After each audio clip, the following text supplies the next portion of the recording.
What's up, guys? Welcome back to Whiskey Dixon. I'm Sugarbear. Troy. We are reviewing Jim Beam Bonded. There we go. Kentucky Straight Bourbon Whiskey. We've reviewed a lot of Jim Beam products. We haven't reviewed any that actually say Jim Beam on them. We've reviewed Knob Creek stuff. We've reviewed Old Grandad. We've reviewed Booker's. We've reviewed Old Tub. Baker's? We haven't done Baker's. We'll do Bakers. Baker's. We like Baker's. Baker's good. Baker's is good. Baker's is great, actually. I'd much rather review that than this, to be honest. Yeah, this is kind of new as far as I know. I saw this the other day. I hadn't seen it before. I typically tend to try pretty much anything that Jim Beam makes just because of their price points. Their whiskey is always dirt cheaper. cheap. Yeah, their whiskey is essentially like the cheapest, and usually you can actually get some shockingly good value out of it. Like normally it is really good. So this is bonded, bottled in bond. Means it is 100 proof. Right. Distilled in one distilling season. Okay. Came from one distillery. It's 4 years old, and it is aged under government supervision. Yeah. Should be parameters for greatness. In fact, it even says on the side, the Bottled in Bond Act of 1897 declared a level playing field for bourbon distillers. One distiller, one distilling season, 4 years, etc., etc. So, let's give it a try. Definitely. You know, it's funny. I don't know a whole lot about Jim Beam, the man himself. I can tell you that his grandfather was Basil Hayden. Right. For which Basil Hayden's and Old Grandad are named. And then after the Beams, I believe the No family kind of took over. And that's where Booker's and Baker's come from. That's Booker No, Baker No. Then they know a thing about whiskey.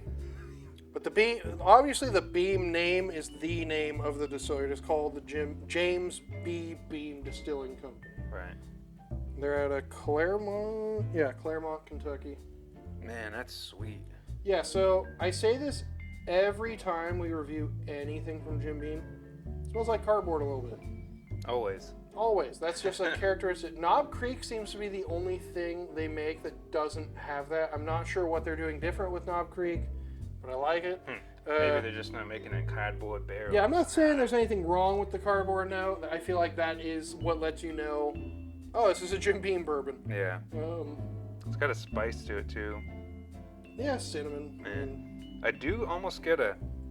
Nutmeg? I almost get like those strawberry Halloween candies with the jelly centers. What? Because it's just so sweet. What are you talking? Strawberry Halloween candy? Yeah. They're not always on Halloween. Are they the ones that actually had like the strawberry looking wrapper on them? I know what you're talking. I haven't seen those since I was They still have them. like 15 years. No, more than that even. Holy shit, I'm old. Well, it's still like 10 years old. I cannot remember the last time I saw it. I know exactly what you were talking about. Those are like my favorite. But it does have that Cardboard. So much like overwhelming. Cinnamon. Like this has the most of that cardboard smell of any of the Jim Beam stuff I've ever had. It really does. Like it's almost off-putting.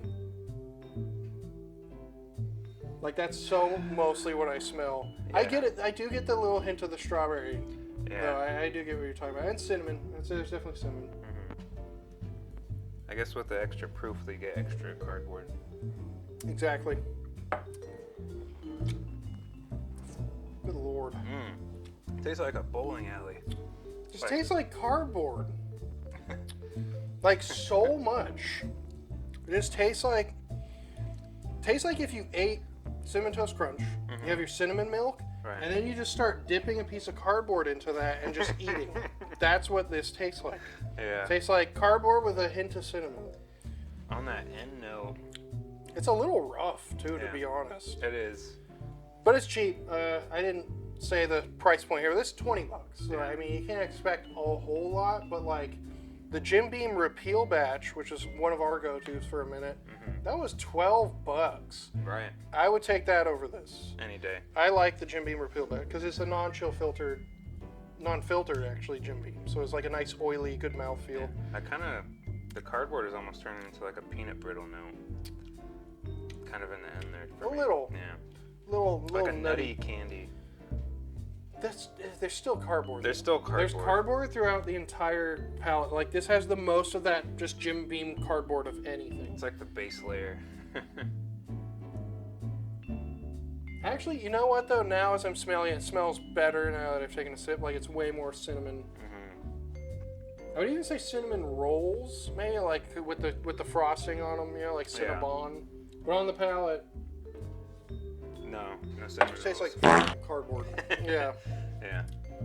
Not my favorite thing I've had from maybe some if I'm marzipan being flavor. honest. Just really mediocre kind of candy basic. flavors. Yeah. There's not a whole lot going on, other than that there's a whole lot of cardboard. Whole lot of cardboard, decent amount of cinnamon. About it. Not much else to this one. Makes me sad. I like the bonded whiskeys. Me too. This is probably the most disappointing bottled and bond I've had. I would say bottled and bond is almost a guarantee of a good whiskey. Right. And this is better than regular in Jim this Beam. case. But Is it? maybe. To me, it just tastes like cardboard. regular Jim Beam. Like, it has all the regular notes of Jim Beam, but it's a little harsher Yeah. and more cardboard taste. One thing to consider is that the Evan Williams is usually a cheaper product just based on the regular label. And I would it's take this better over than the this. black Yeah. Evan Williams. Yes. But the yes. bottled and bond white Evan Williams, which feel free to watch our review on that one, probably the best budget whiskey ever made, and Much better than this. light years above this or the black label Evan Williams. Yeah.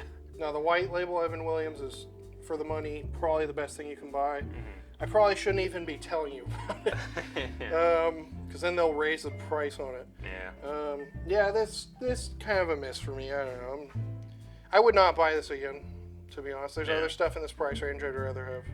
I mean, at least it's whiskey. There's not any. It's not the vodka worst thing. blending No, it's in it. not like terrible. It's not blended. You know, there's no Yeah. vodka in it. But yeah, it's just kind of boring. Just Yeah. a lot of cardboard, a lot of cinnamon, and that's it. To me. I wonder if there's a way to take out that cardboard note, just like. Nah, it's Jim Beam. That's their thing, man. That's their signature. It's the heart and soul of Jim Beam. Production at its finest.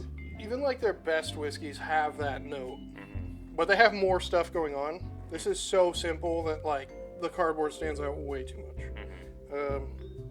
Yeah, I wouldn't really recommend this one if I'm being honest. Yeah. But for $20, you can't. Yeah, I can't complain. Like, if you're just looking to just get drunk, like, yeah, sure, buy this. But if you want to actually like sip something and like it and like the flavors and stuff, this is not for you. This isn't very complex. It's a little harsh. I like it more than the distiller's cut. Did you ever have the black label distiller's cut? It's also 100 proof. I have. It's been a while though. It's harsher than this. This is smoother than that, but flavor-wise, not any better. So for anything, you just get it for the smoothness, for it being a. Yeah, 100 proof. it's cheap. You know, it's a cheap bottle. Cheap 20 bonded bucks, whiskey. whatever. I don't care. I'll throw away 20 bucks on a new Jim Beam release. It's fine. I would say most of the time they're actually pretty good for the price. This is one of those few that I'm not quite as impressed with. Oh wait, you said repeal batch is discontinued, huh? It is. What's funny is, yeah, we were drinking it a ton when we started the show, and then it's gone. Oh, bring it back, Jim Beam. Bring back the repeal batch. I would say just replace regular Jim Beam with Jim Beam repeal batch. Yeah. All it is unfiltered Jim Beam. There you go. Yeah, so it's just more flavor, slightly higher proof, and it was cheaper. So it didn't even make sense, and yet it was like one of the best values. It's got to be out there somewhere. If I'm you sure see someone has. Yeah, if you see the Jim Beam repeal batch, buy it. Yeah. Or great. let us know and we'll buy it. Yeah, can send us review it, some. yeah. Bring it to us, and we'll give you a pat on the back. I don't know. That's all I really have to say, honestly. Cardboard. Not the most exciting thing, but it's cheap. Can't Right. complain too much. Right. Well, if you like this, smash that like button, subscribe, give us a thumbs up, share this with your friends. Let us know what you thought of this if you tried it. Let us know if you see the Jim Beam repeal batch anywhere. We'd love to get that again. It's Snag crazy how many bottles of it we bought and we never thought to review it. I must have bought a dozen bottles of that. And she gone. Or more, to be honest. I'm Sugarbear. Troy. We are Whiskey Dixon. Till next time, Cheers. Keep on drinking.